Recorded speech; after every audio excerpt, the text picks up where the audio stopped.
आसपास मी फार नाही बोलणार आहे. निरोप समारंभाच्या निमित्ताने आपण या ठिकाणी मी बोलण्यासाठी उभा आहे. सभापती महोदय, एका सामान्य कुटुंबातील एका तरुणाला आदरणीय शरदचंद्रजी पवार साहेब, स्वर्गवासी अजितदादा, छगनजी भुजबळ साहेब, विजयसिंह मोहिते पाटील साहेब या सर्व दिग्गज नेतृत्वाने संधी दिली. विधिमंडळाच्या राजकीय क्षेत्रामध्ये 1999 सालापासून ते 4 वेळेला मी विधानसभेमध्ये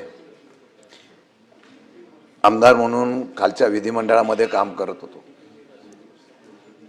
या नेत्यांच्यामुळे, माझ्या पक्षाच्यामुळे मला मंत्रिपदाची सुद्धा संधी मिळाली. अनेक पदं मिळाली. मुख्य प्रवक्ता, प्रतोद, मुख्य प्रतोद, कधी मध्ये सत्तेमध्ये असताना, कधी सत्तेमध्ये नसताना सुद्धा आपली भूमिका पक्षाच्या वतीने किंवा राज्याच्या विविध प्रश्नाच्या वतीने जे काही मला या विधिमंडळाच्या कामकाजामध्ये भाग घेत असताना जे काही मला योगदान देता आलं, त्याचा अनुभव सुद्धा माझ्या पदरामध्ये फार मोठ्या प्रमाणामध्ये पडला. आणि मला वाटतं की या सर्व याच्यामध्ये काम करत असताना नेत्यांचा विश्वास हा फार मोठा असतो आणि जनतेचा विश्वास फार मोठा असतो. मला वाटतं मी ज्या पद्धतीने काम केलं ते निश्चितपणाने करत असताना मला या विधान परिषदेमध्ये विधानसभेचा पराभव झाल्यानंतर आदरणीय पवार साहेबांनी, अजितदादांनी विधान परिषदेचा सदस्य म्हणून मला या ठिकाणी संधी दिली. खालच्या सभागृहाचा अनुभव होता, मंत्रिपदाचा सुद्धा अनुभव होता. पण प्रवीणजी, वरिष्ठ पातळीवरचं असले हे सभागृह हे खरोखर या सभागृहामध्ये चर्चा होते. या सभागृहामध्ये चर्चेच्या माध्यमातून एक वेगळ्या प्रकारची दिशा किंवा निर्णय घेण्याची क्षमता सुद्धा पाहायला मिळते. अनेक लोकांचा उल्लेख केला की या सभागृहामध्ये अनेक दिग्गज लोकांनी या ठिकाणी योगदान दिलं. माझं भाग्य आहे की मी या दोन्ही सभागृहाचं काम करत असताना 6 वर्षाच्या कालावधीमध्ये मला सर्वात जास्त कुठलं सभागृह आवडलं असेल तर ते विधान परिषद आवडलेलं आहे. तुमच्या कामाला टॅलेंट दाखवण्याच्या संदर्भातली हे व्यासपीठ मला मिळालं. कारण 288 असलेल्या सभागृहामध्ये तुम्हाला बोलायला किती संधी मिळते, त्यापेक्षा या सभागृहामध्ये तुम्हाला तुमचं कसब दाखवण्याचा आणि नेतृत्व गुण दाखवण्याची संधी मिळते, याचा उल्लेख मुद्दाम या ठिकाणी मी करू इच्छितो. सभापती महोदय, राजकारणामध्ये बरेच आपण बघितलंय की राजकारणामध्ये चढ उतार सुद्धा येतात आणि राजकारणामध्ये वेगवेगळ्या प्रकारचे अनुभव सुद्धा येतात. उपमुख्यमंत्र्यांनी सांगितलं, सातारा जिल्ह्यातल्या मातीतला मी आहे आणि शिंदेंनी सातारा जिल्ह्यातल्या शिंदेंचा कौतुक केलं, हे माझ्यासाठी चांगल्या प्रकारची या ठिकाणी निश्चितपणाने शुभेच्छा आहे. पण मी आपल्याला एवढंच सांगतो, या सातारा जिल्ह्यामध्ये अनेक दिग्गजांनी या सातारा जिल्ह्याचं नेतृत्व करत असताना त्या सातारा जिल्ह्यामध्ये आमच्यासारख्या कार्यकर्त्यांनी इतकं वर्ष नेतृत्व करणं व यश मिळवणं एवढं सोपं नव्हतं. पण तरीसुद्धा राजकीय नेतृत्वांच्या असलेल्या पवारसाहेब असतील, बाकीच्यांचा उल्लेख मी सातत्याने करणार नाही, पण त्यांनी दिलेल्या पाठबळावर मी इथपर्यंत पोहोचू शकलो आणि आपण सर्वांनी साथ दिली. सभागृहामध्ये कधी आंदोलन, कधी सभागृहाच्या बाहेर आंदोलन, सभागृहामध्ये आक्रमकपणा, हा आक्रमकपणा माझ्या अंगामध्ये असल्यामुळे, निश्चितपणाने तो कामगार क्षेत्रामध्ये असल्यामुळे त्याचा उल्लेख मुख्यमंत्र्यांनी केला.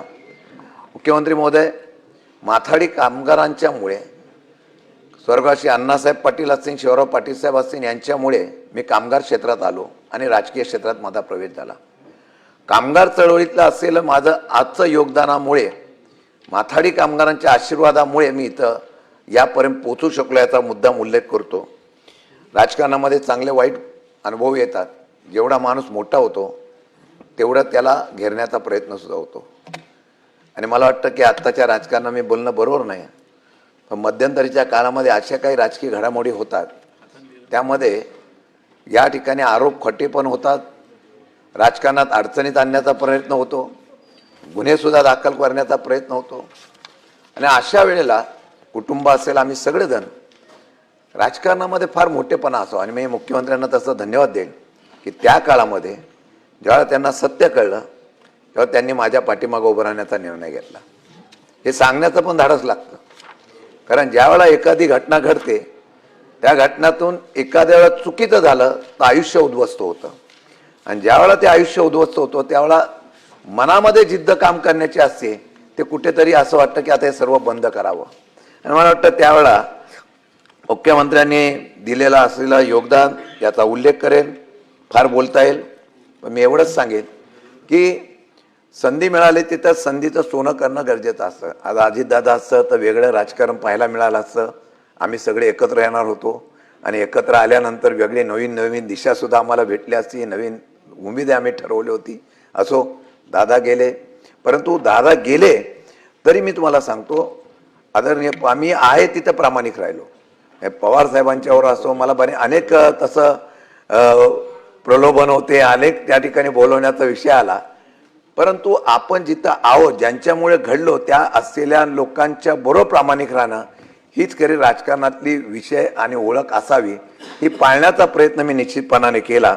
आणि त्याचं फळ काय मिळो न मिळो, परंतु आज एक आमची जी प्रतिमा महाराष्ट्रामध्ये आहे, आज ही प्रतिमा या ठिकाणी आहे सभागृहामध्ये.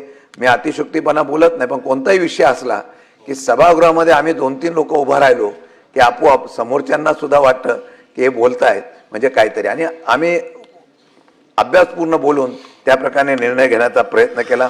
मी एवढंच सांगेन की आज या सर्व घडामोडीमध्ये ज्यांनी ज्यांनी मला सहकार्य केलं, ज्यांनी ज्यांनी आशीर्वाद दिला, ज्यांनी ज्यांनी पाठबळ दिलं, त्या सर्वांचं मनापासून आभार व्यक्त करतो. आभार व्यक्त करताना मग मी पण एक चारोळी आपली बोलून जातो. उडत्या पाखरांना परतीची तमान असावी, उडत्या पाखरांना परतीची तमान असावी, नेहमी नवी दिशा असावी, घरट्याचं काय केव्हाही बांधता येईल, क्षितिजा पलीकडे झेप घेण्याची मनात जिद्द असावी. अशा प्रकारचा या ठिकाणी उल्लेख करतो. नाही, मनामध्ये कुठले तरी क्षितिजा पलीकडे जाण्याची जिद्द असावी हा हेतू ठेवूनच नाही. लोकसभेला लढलो होतो, तुम्ही त्या दिवशी बोलला का नाही? लोकसभेला जर व्यवस्थितपणे झाला असता तर मी लोकसभेलाच गेलो असतो. पण ते असो, देवेंद्र फडणवीसाचं राजकारण मला निवडणूक झाल्यानंतर कळलं, मी त्याच्यावर काय बोलणार नाही. परंतु सभापती महोदय, मी एवढंच सांगेल काय, मी लढणार आहे. नेत्यांचा आदेश आला तुला लढलं पाहिजे. आम्ही सगळे होतो, उद्धवजी ठाकरे साहेब, आम्ही सगळे एकत्र होतो. त्यांनी सांगितलं तुला लढलं पाहिजे, ते लढलो. बघू ते पुढे परमेश्वराच्या काय मनामध्ये असेल ते आज सांगता येणार नाही.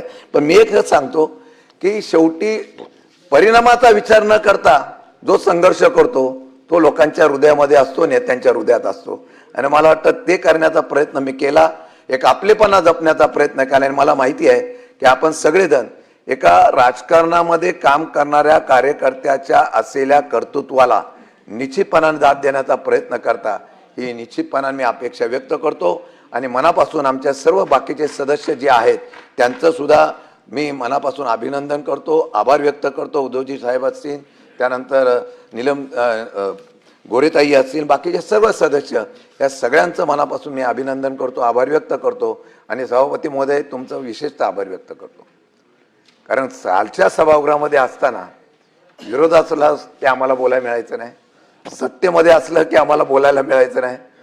परंतु ज्या ज्या वेळा तुम्ही आल्यापासून मला फार मोठी संधी मिळाली, त्यामुळे मी महाराष्ट्रामध्ये पोचू शकलो, याचा उल्लेख मुद्दाम करतो. आणि त्याचा उल्लेख एवढ्यासाठी करतो की ज्या वेळा आम्ही सभागृहात बोलतो, मी असतील, अनिल परब असतील, सचिन भाऊ असतील, सगळे सदस्य असतो, प्रवीण असतो, आमचा दरेकर वगैरे, आमची जुगलबंदी होते कधी कधी, परंतु लोकांच्या हितासाठी ज्यावेळेला आम्ही मुद्दे मांडतो त्याला मांडण्यासाठी संधी देणं याला पण मोठेपणा लागतो. हल्ली ती संधी मिळते नाही मिळते. पूर्वी खाली असायचो तेव्हा विरोधामध्ये असल्यानंतर आमच्याकडे तर बघायचेच नाही, सांगायचं तुम्ही बोलूच नका, पण तुम्ही तो समतोलपणा राखला त्या विशेषतः तुमचा आभार व्यक्त करतो. आणि खरंच सांगतो या सभागृहामध्ये आणि खालच्या सभागृहामध्ये काम करत असताना मी भुजबळ साहेबांचा उल्लेख केला, अजितदादांचा केला, विजयदादांचा केला. कारण 99ला तिकीट मागताना त्यांनी मला पवार साहेबांनी आणि सगळ्यांनी सांगितलं यांना तिकीट देऊन टाकायचे, एक लढणारा कार्यकर्ता म्हणून द्यायचं. 99ला आलो. 25-30 वर्षाचा आज कारकिर्दी माझी अशीच पुढे राहिली. ह्या सर्वांनी ज्यांनी सहकार्य केलं तेवढा निश्चितपणाने या ठिकाणी आमच्या सचिवालयात असलेल्या सगळ्या आमच्या या अधिकाऱ्यांचं पण मनापासून आभार व्यक्त करतो. आणि असंच प्रेम राहून द्या. परत कधी संधी येईल. कोणाच्या पोटात काय, नियतेच्या पोटात काय सांगता येत नाही, पण मी एक सांगतो, मी असं म्हणणार नाही मी पुन्हा येईन. पण मी कधी संधी मिळाली तर निश्चित येईल एवढंच सांगतो आणि थांबतो.